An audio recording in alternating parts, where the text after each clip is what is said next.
What's up, everyone? This is Tea Time with Robyn. I am T. She is Robyn. We are on the Building Buffalo Network. Go over there, check out some amazing content Monday through Sunday. We got you covered, but today it is us. Tea Time with Robyn. What's up, Robyn? How you doing? I'm doing just fine. How about yourself? I'm good. I cannot complain. I am very, very, very well. Oh man, doesn't it feel good to be off a win? Exhale, right? For real. Even though we won, and I'm trying to share this pod, even though we won, there are still people out there saying some stuff, and I'm included in that. I'm not just going to say just you guys. It's also me. You know, I wanted to see some other stuff, but you know what? I'm not going to lie. I love to see the run game. I love to see James Cook putting up numbers. They let James cook, and he cooked up a masterpiece. 5-course meal.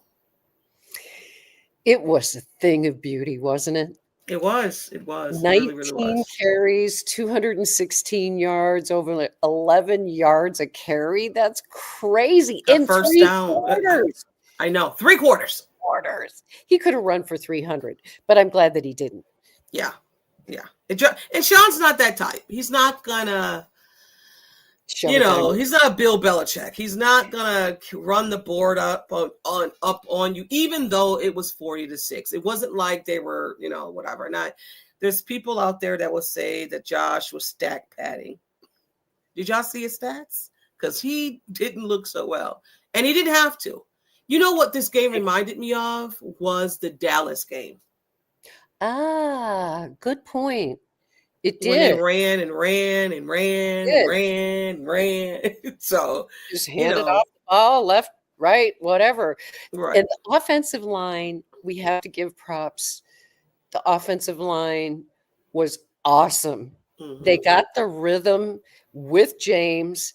And you can see it now where you couldn't see it in James' first couple of years. But now you see him, he's patient. And the play goes off and he's looking and he's got cues and you can just tell he knows where he's going with the ball. And they get just a little crease for him. And that's all it takes. Mm-hmm. All it takes is for him to get through that crease. And if he gets on the other side of it, he's gone. He's gone. John, you're coming in hot. Well, give us a minute. We're going to talk about all that. Yeah. Let's talk about some good that happened in this game. Like you said, that he rushed for 216, marking the most rushing yards by a Buffalo Bill since 1976. So, I mean, I want to stick on some positive because they looked amazing out there. And not even that, the Bills set the tone out the gate. They said, we want to run the ball. The O-line said, we got you. And they played bully ball up front. Because going into that game, the defense on the Panthers, they were good. And now, when they get beat the way they did, they're not that great. I mean, I don't even know what you guys are talking about. They're not great. Wait, what? Yeah. What do you mean? You guys were great going into the game, and now you get bullied. You're like, they weren't great at all. They were just, they didn't play anybody. I mean, who did they play? That's always a common denominator when the Bills do something or stomp someone, and it's like, well, who did the Bills play? I mean, they didn't play anybody. They didn't play no defense. It's like, it just kills me. It really, really kills me. But, whatever. It's our fate. Yeah. Unfortunately. I don't care. This game was physical. They ran the ball, and they needed to. And they ran the ball, which was so funny and so great, is that they know they had number 95 in the interior D-line. So what they did, they ran the ball on the edges. Mm-hmm. And I love that. They got the tight ends involved, the blocking from our rookie Halls and all, Kincaid, Gillian. Thank you. Thank you, John. Reggie Gilliam. Shout out. Yeah. So I like that everybody was involved in blocking for James Cook to allow him to get to 216. John is about to bring up my favorite. Next topic, please. Okay. Michael Hoyt. Anyone? Michael Hoyt. Amazing. Amazing. He played, like John said, Michael Hoyt played awesome. Off the rails. Look, I don't. Yeah, he was. He lined up through the whole defensive line. He was all over the field. You couldn't stop him. He was playing like a house of fire.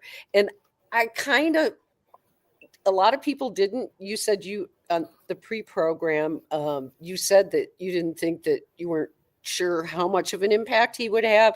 I just had this feeling that he was going to come out and just nail it. And he has.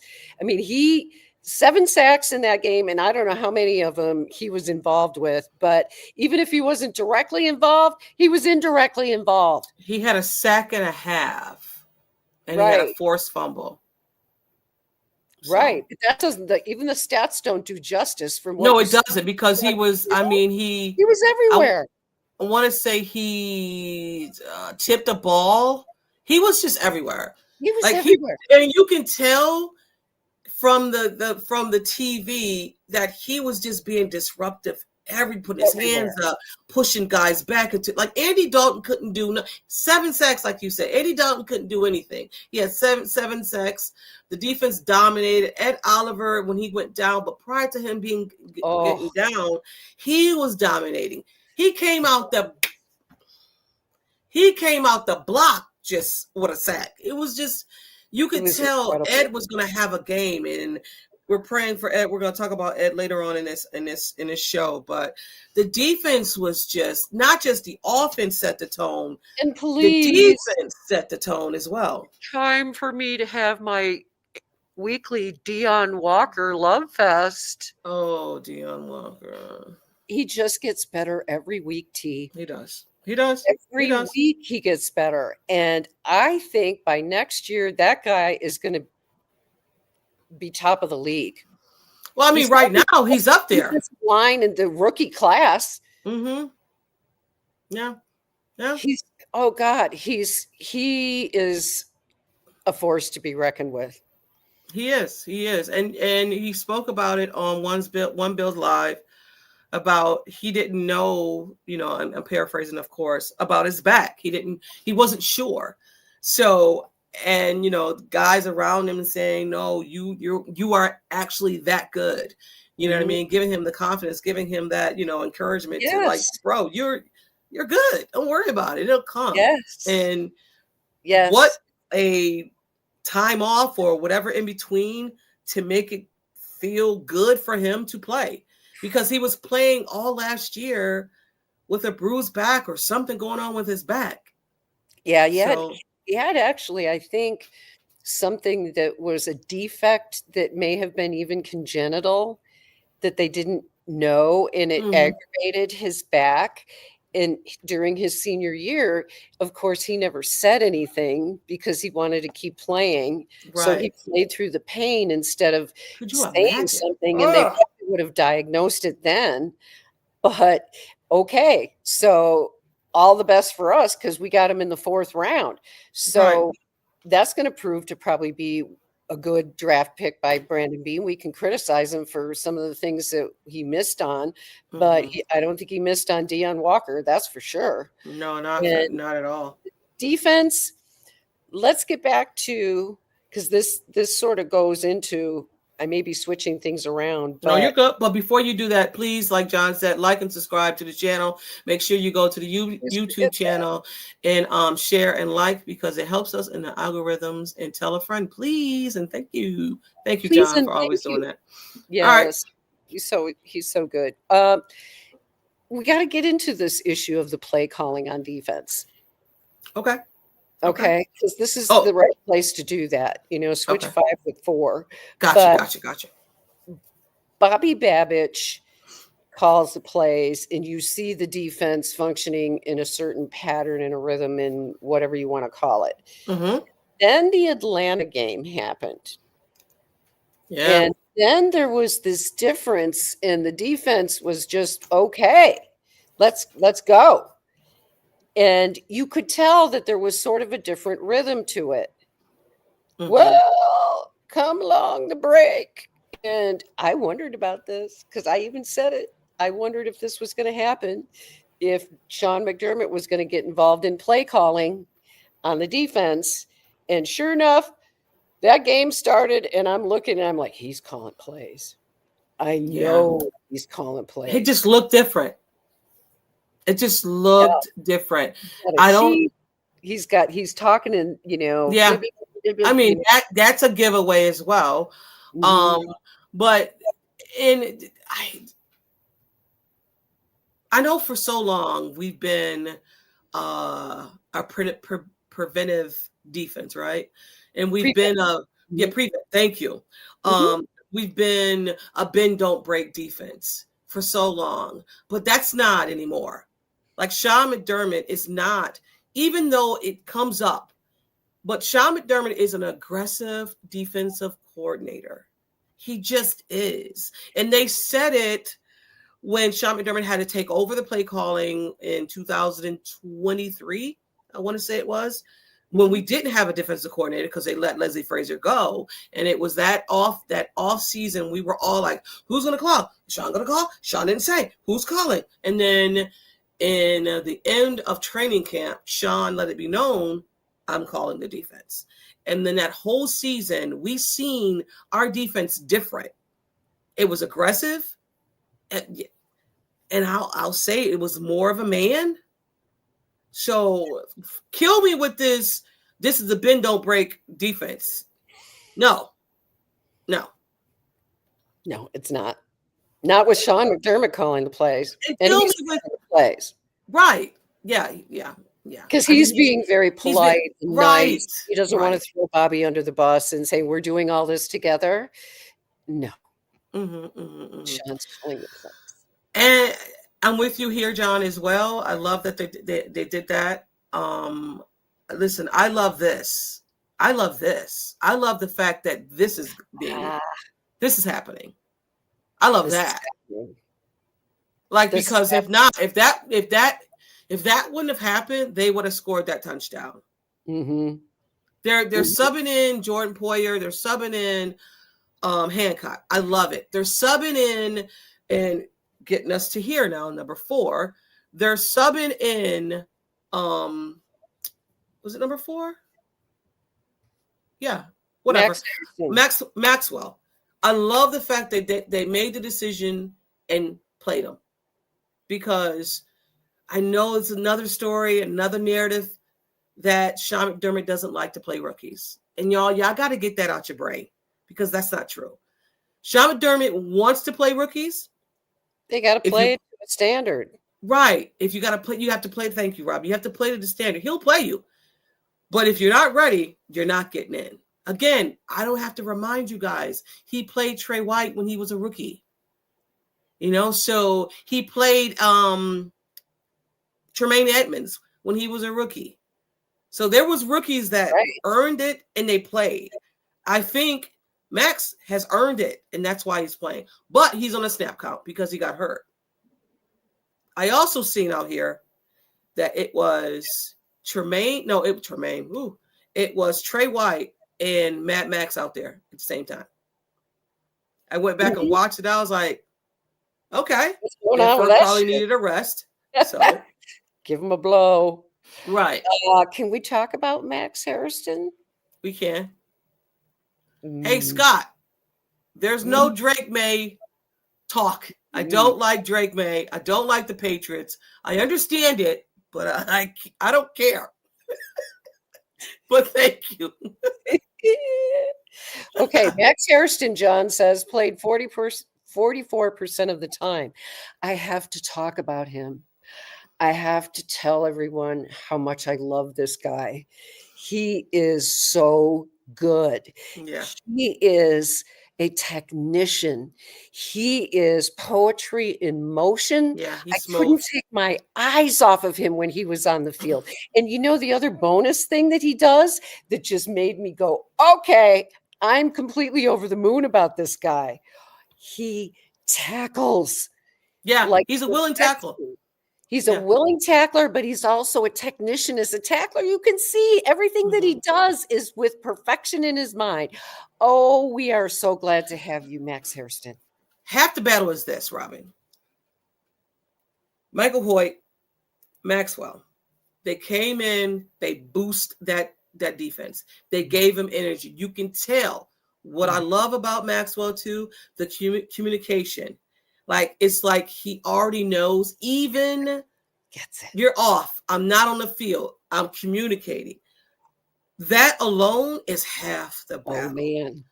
He's a pro, isn't he? Yeah. Doesn't look like a rookie out there. He doesn't. Corner is the hardest position to transition from college into, other than quarterback.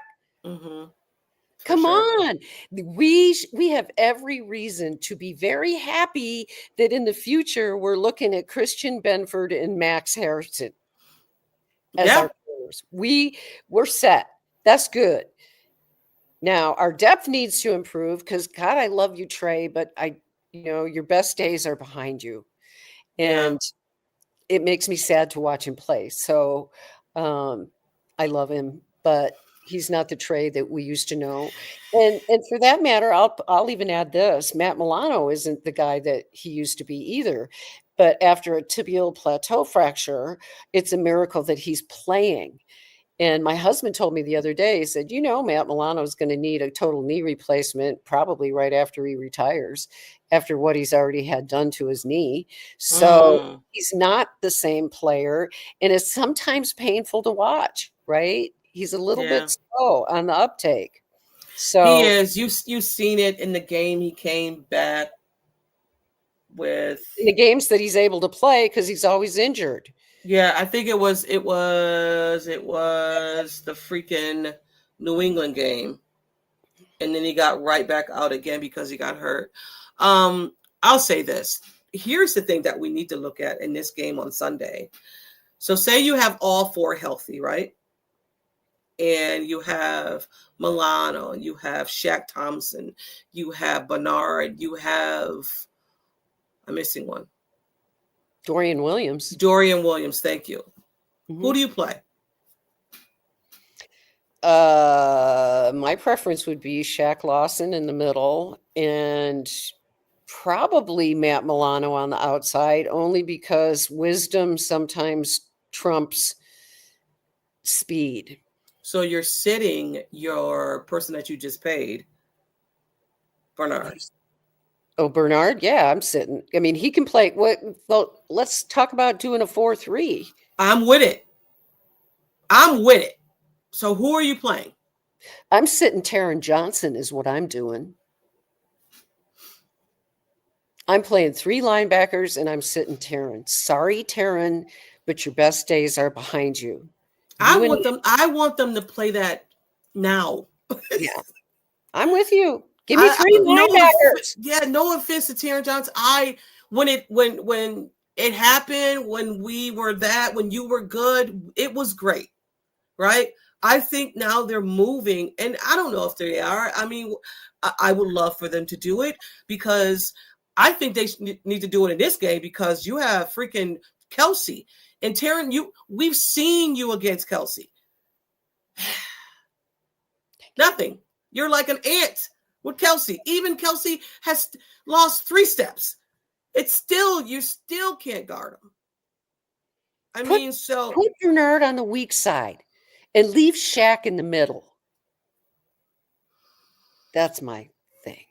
Yeah, I mean, we was having that conversation. We got linebacker problems, and I'm telling you, in the next draft, we need to draft a linebacker. We do. The crazy thing about it, we do have linebacker issues, but as of right now, almost everyone is semi-healthy. You know what I mean? So let me knock on wood. God dang it. But they have to trade for one. They got to do something. They got to get some guys in here because it's looking pretty thin. But getting on and moving on, what I loved about, and speaking on Shaq, is that people are saying that he called out the blitz. And AJ Epinesa was like, thank you, sir. Because you can't throw a screen on AJ Epinesa. He's the screen man. He's the screen killer. He needs to put on a Scream shirt and say, I'm the screen man. Because that was beautiful. And he does it. He did it against Patrick Mahomes too. Well, let's say, okay, I hope he's warmed up. I love it. I'm not going to lie to you. I love it. Again, I love where this defense now is going, because we were a little nervous about this defense, because it was looking like we were getting ran on. They didn't even run the ball on the defense. They didn't. It was surprising how quickly they gave up on the run game. And they have that Dowdle and Hubbard. And he's good. They're both good, but they couldn't do anything against this. The first few runs, they bottled it up.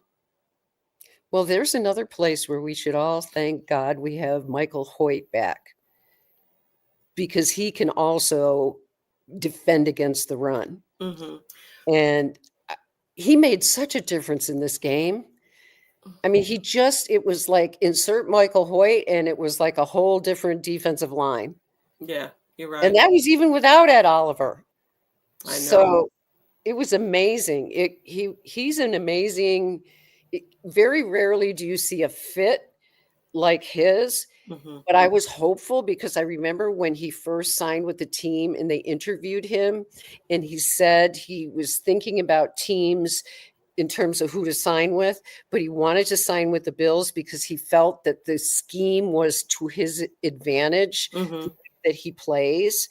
And yeah, because to be quite honest with you, if they really wanted to do this, they could do it with Greg Rousseau too. Because Greg was on one side and he was on the opposite side. You could put Greg in the middle. You could do all of that if you wanted to. And this is why I like Sean McDermott's play calling, because he has that little old me, whatever, imagination to do it. And I'm not saying Bobby doesn't have it right now.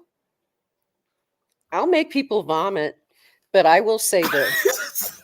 I don't mind making people vomit when I say things. So I'm just going to say it anyway. I think Sean McDermott on defense as a play caller is as good as Andy Reid as a play caller on offense. No, and I know that people are going to go apeshit when they hear me say this, but honestly, that is what got Sean McDermott into his head coaching job. Yeah. And yes, and we said this before we came on. I think people forget that Sean McDermott called a Super Bowl defense. Yes. I think people forget and say Sean McDermott's just a head coach. Yeah, he is, but he also went to the Super Bowl, so he has that caliber to do it. He is the defensive play calling savant that Andy Reid is on offense, and if that offends people, I don't care, because I really believe that's true. I love it. Gifted that way. That is his gift. So let him do his gift. I think he realizes now, to be honest with you, during this bye week especially, I think he's come to realize, you know what? I'm just going to have to call plays. Whoever the defensive coordinator is, they better be ready for me to call plays, because he's going to call them. And he should be calling them because he's good at it. He's not good at it. He's elite at it. And do we say, Andy, you shouldn't be calling plays. Leave it to the offensive. I don't even know who the offensive coordinator is for Kansas City. Do you? Wasn't it the guy who was a head coach in Chicago at one point? I think at one point. But I don't know. But nobody knows the offensive coordinator. Right. Because Andy all the plays. Right. And there's nobody makes a big deal about that, right? So why are we going to make a big deal about Sean? Move on. Because it's Sean. It's Sean. Exactly. Move on. Like you said, move on. And that is what we're going to do. We're going to move on because, we got to spill the tea, y'all. We have to spill the tea. For me, come on, just spill that. Come on, just spill that. Spill that tea for me. Spill my dirty tea. Yeah, tell me everything. It's spilling the tea, guys. It's spilling the tea. I think you should go first because is this still the same or spill into each other with this there tea? You go. Okay. Well, folks, my love affair with Joe Brady is on the rocks. And part of it is because, I'm big on attitude. And on top of the crazy play calling that we've had in the last few games, which I have not really been happy about in any of the last 3 games, to be honest with you, I see a smugness in him.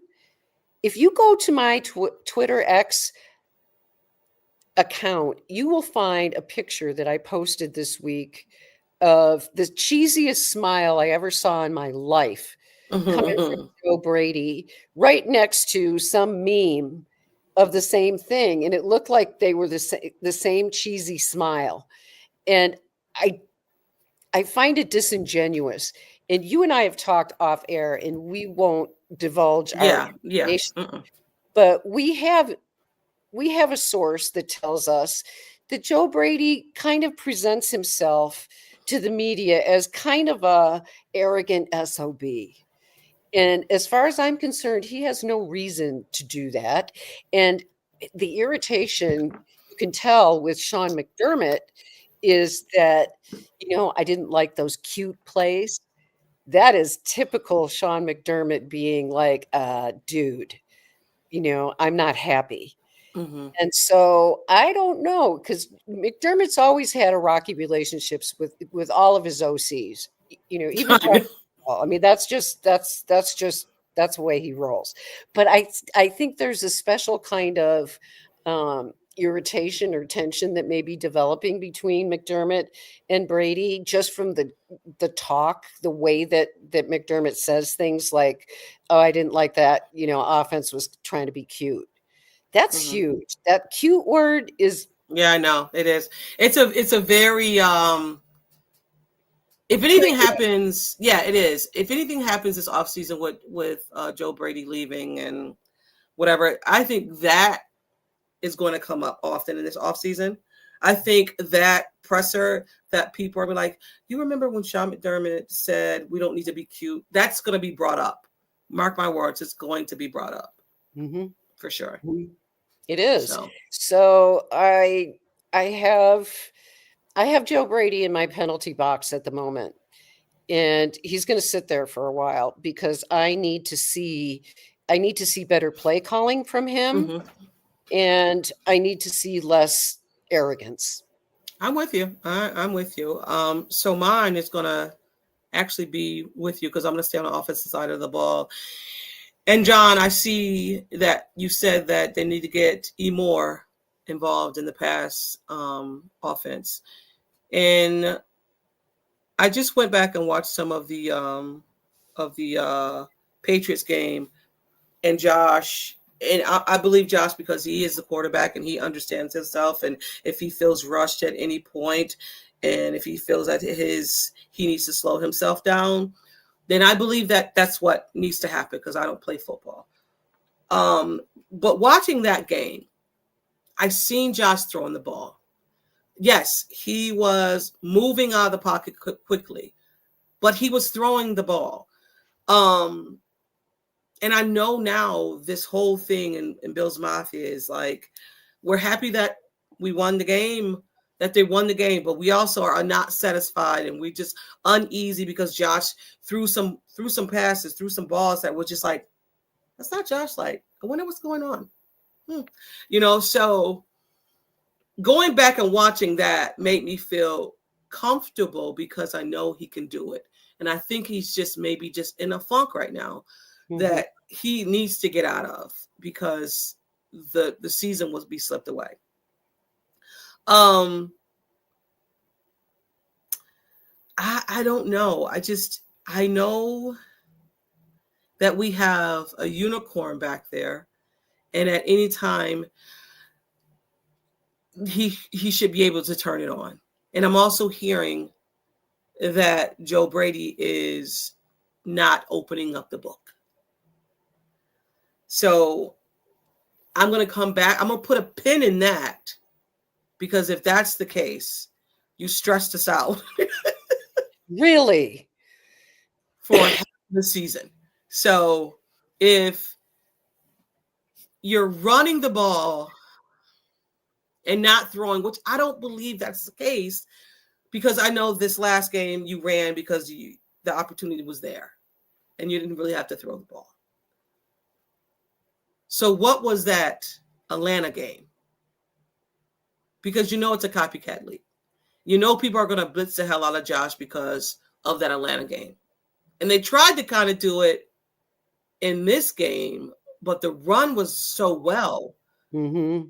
Like you couldn't, you couldn't do it. So, I don't know. Again, I'm going to put a pin in it because I do believe that he will turn this around. And if you come out and have an amazing game and throwing this ball all the way up, I'm excited, of course. But I'm going to be hell.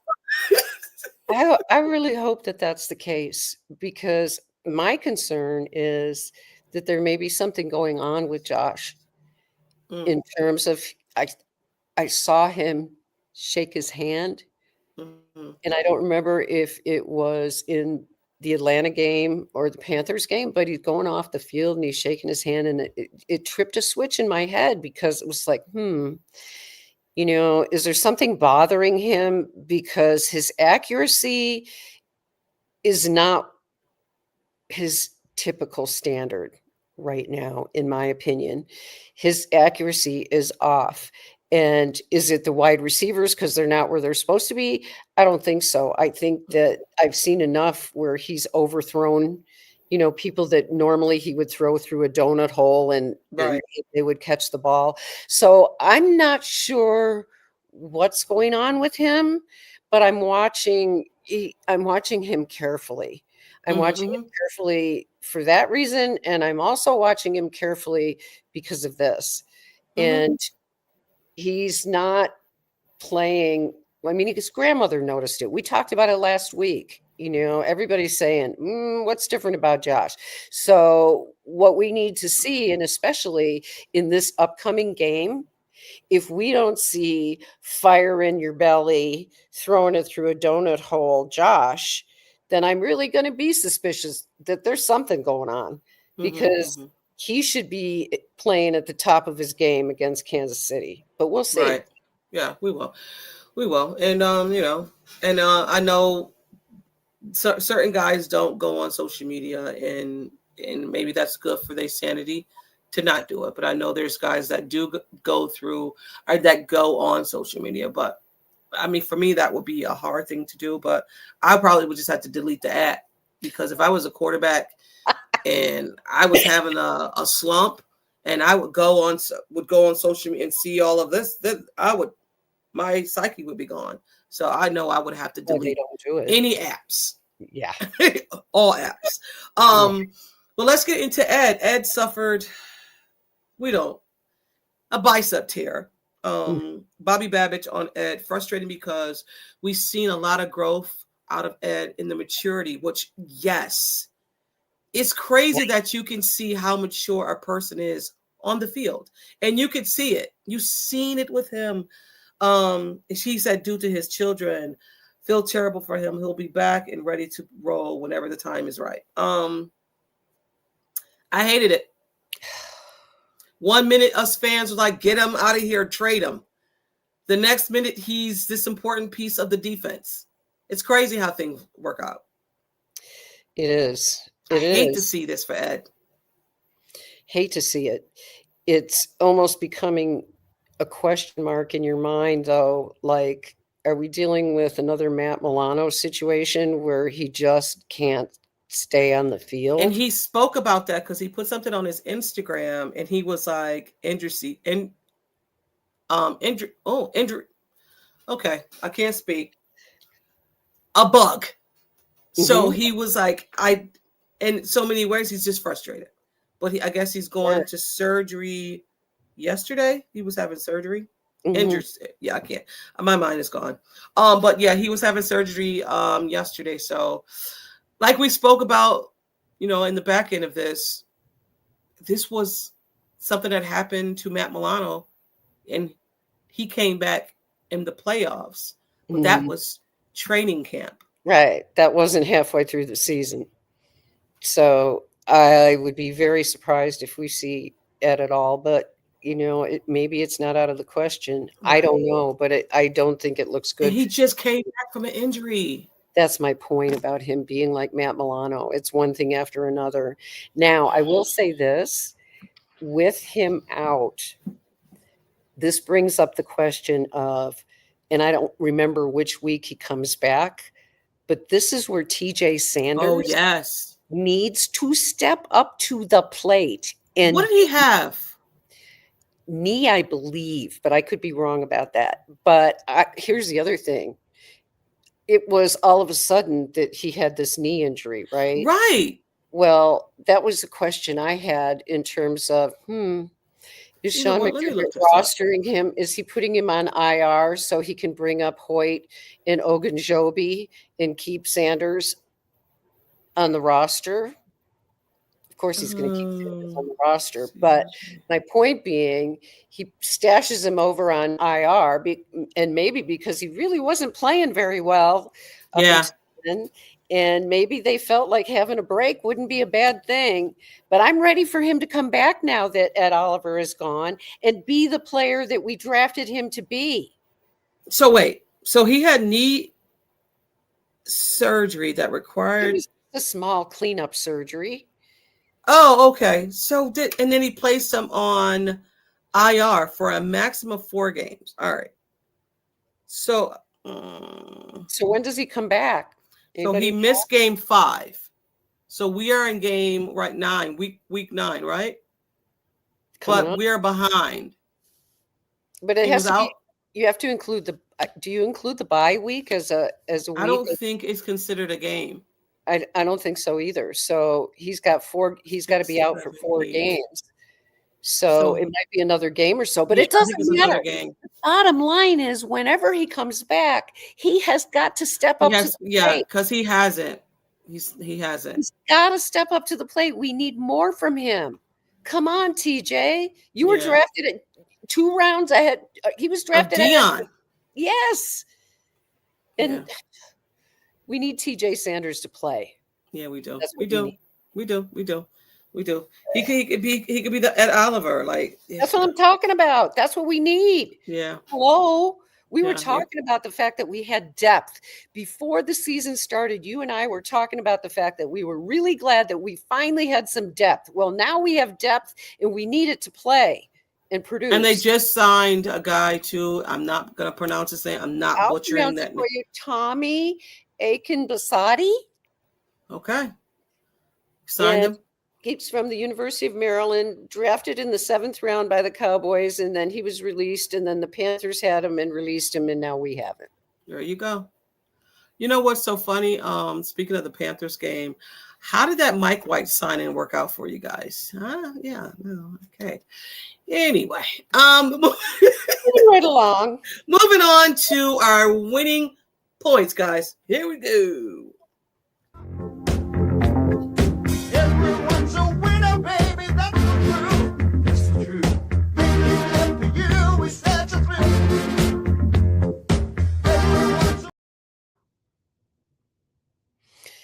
Everybody's a winner. Don't we hope so on Sunday?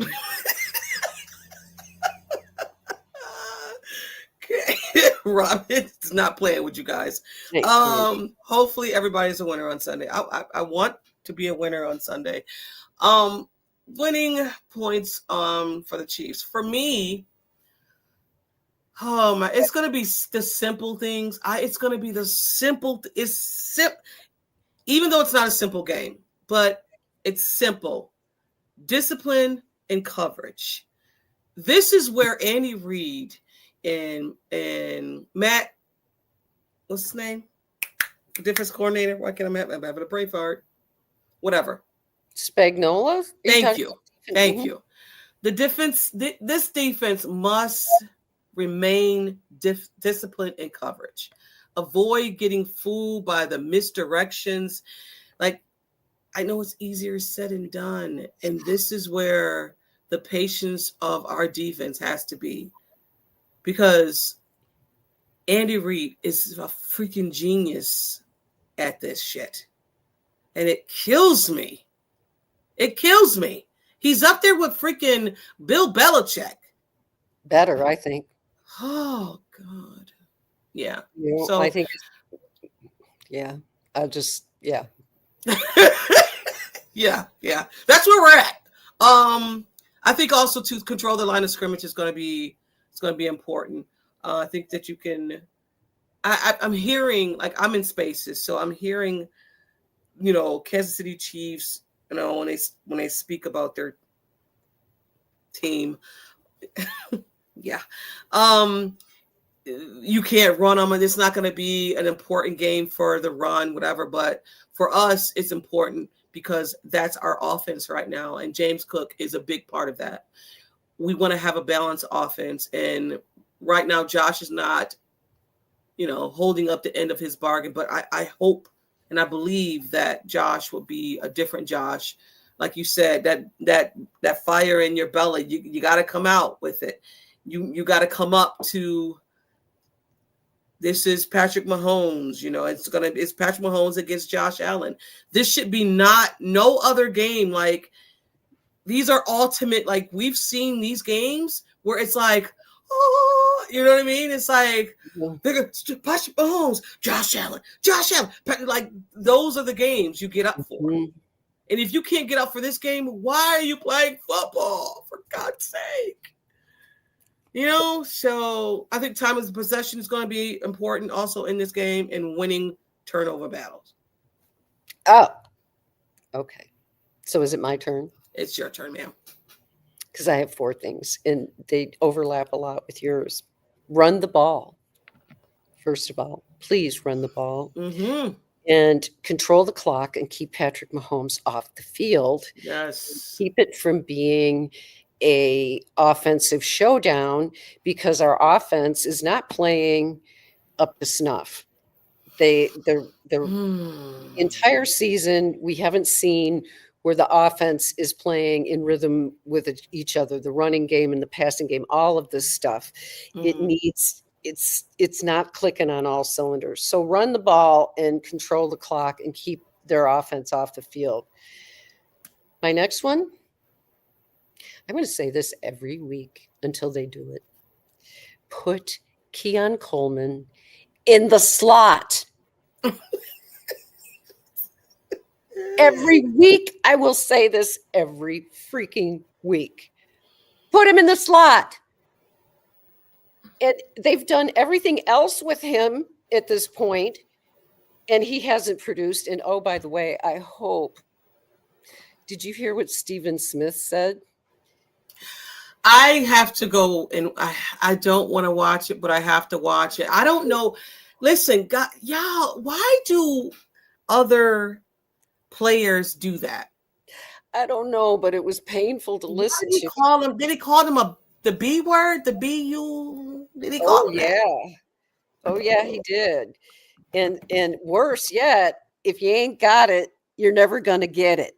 Is that what he said too? Oh. But wasn't he just the guy last year saying that Keon needs to be in the slot and we're not using him right, and the Bills? So why did you just switch him right? He's correct. We're not using him right. And the only chance that he has to redeem himself, honestly, in my opinion, is if they put him in the damn slot. That's where he can play. He's not a boundary corner. I don't care what anybody says. You can give me all the analytics you want. I don't give a rip. He is a slot wide receiver. Let the man play where he plays best and let him gain some confidence, because now he doesn't have any. Completely blown. And can you imagine? Because you don't think that he got that information about what was said about him. I'm sure somebody. No, they're on social media. His agent is on social media, so they read everything. But not even that, Robyn. Even in college, Keon was all over the place. Like I I try to give Brandon Beane some grace because when he does pick up these guys, and we're just like, oh, that was genius.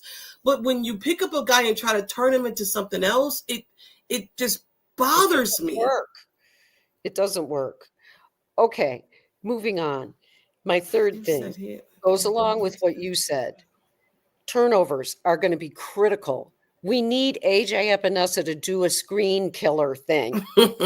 Okay? We need something like that. We need turnovers. We need turnovers in this game.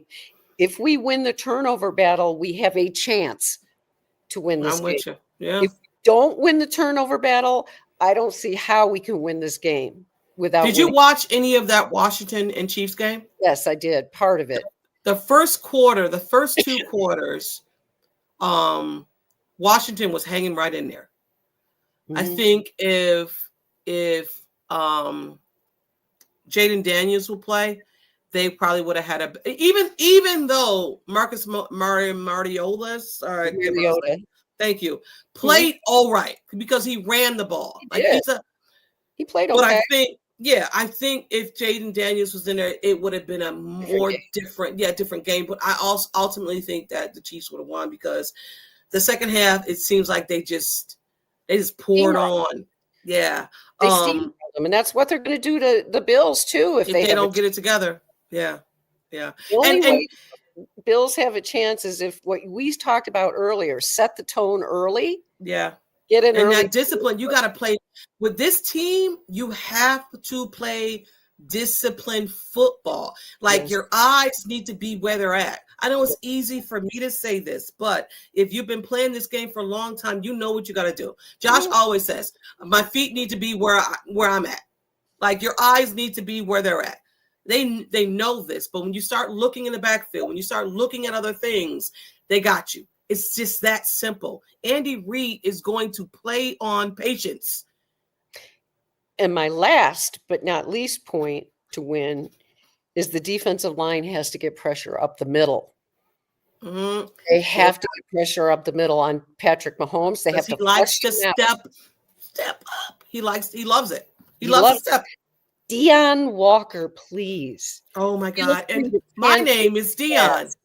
Deon Walker. Nice to meet you. You need to introduce yourself to Patrick Mahomes, Deon. Let's go. Let's go.